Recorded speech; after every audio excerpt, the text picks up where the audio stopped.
그러면 건물에서의 가장 큰 리스크는 사실 대출이 아니에요. 강남빌딩 황 소장.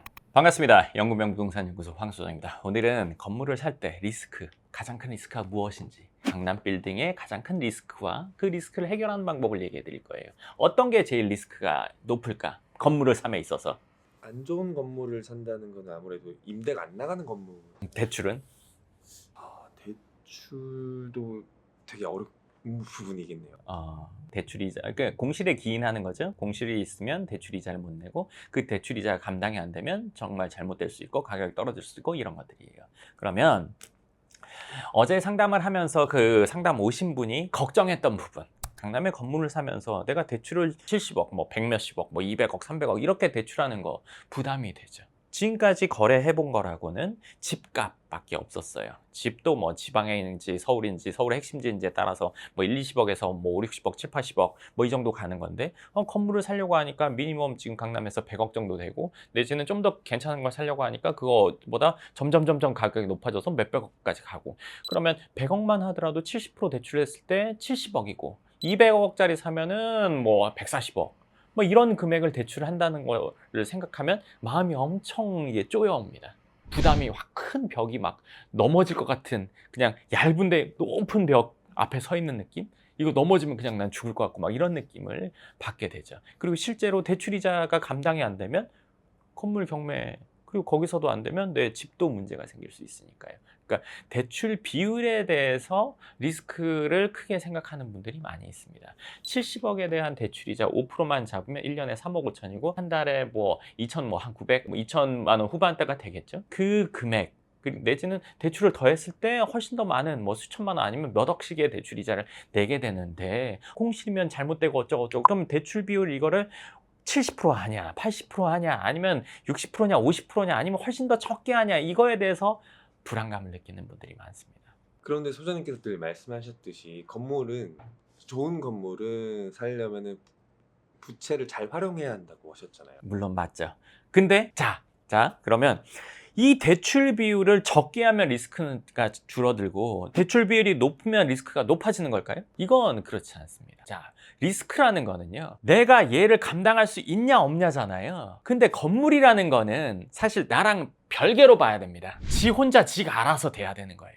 내가 감당할 생각을 하면 안 되는 거예요. 애초에는 그 본질적인 건 그래요. 예를 들면 우리가 뭔가를 샀어요. 내가 그걸 다 책임지고 어쩌고, 물론 맞죠. 근데 얘가 별개로 돌아가야 된단 말이에요. 자동차가 나와서 지금 자율주행, 물론 지금 사람이 앉아 있어야 되지만 혼자 왔다 갔다 하는 시대가 오겠죠. 그럼 쟤는 혼자 왔다 갔다 하고 나는 내 할 일 하는 거고, 이렇게가 돼야 된단 말이에요. 그러면 건물에서의 가장 큰 리스크는 사실 대출이 아니에요.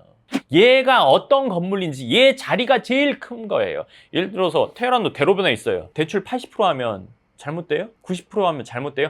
요즘에 경기가 안 좋아서. 지금 특수한 상황인 분들도 있어요. 그리고 특수한 상황인 건물들도 있고. 근데 지금도 우량한 건물들이 있습니다. 아주 우량한 건물들이 있어요. 그러면 그 건물 80% 대출하면 안 돼요? 근데 뒤에 완전 위치 안 좋은데 대출 80% 하면 잘못되겠죠. 입지가 가장 큰 핵심이기도 하면서 가장 큰 리스크입니다. 안 좋은 위치에는 대출을 적게 해도 리스크가 큰 거고, 괜찮은 A급 위치에는 대출을 많이 해도 우량한 거예요.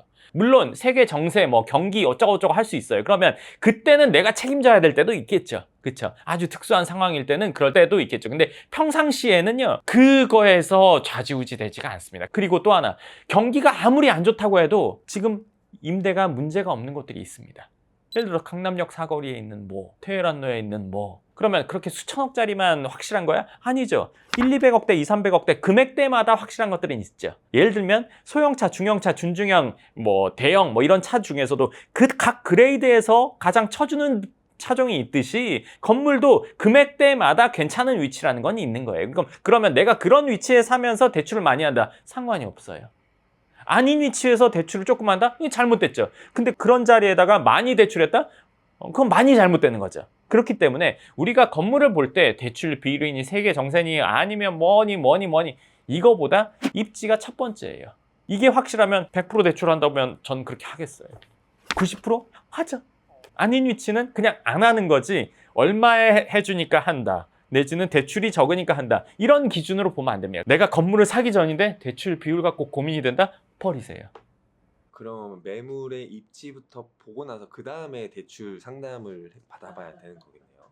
그거는 한참 뒤죠. 예를 들어서 우리가 차를 사요. 차를 사면서부터 수리할 때까지 다 알아보고 나서 차를 삽니까?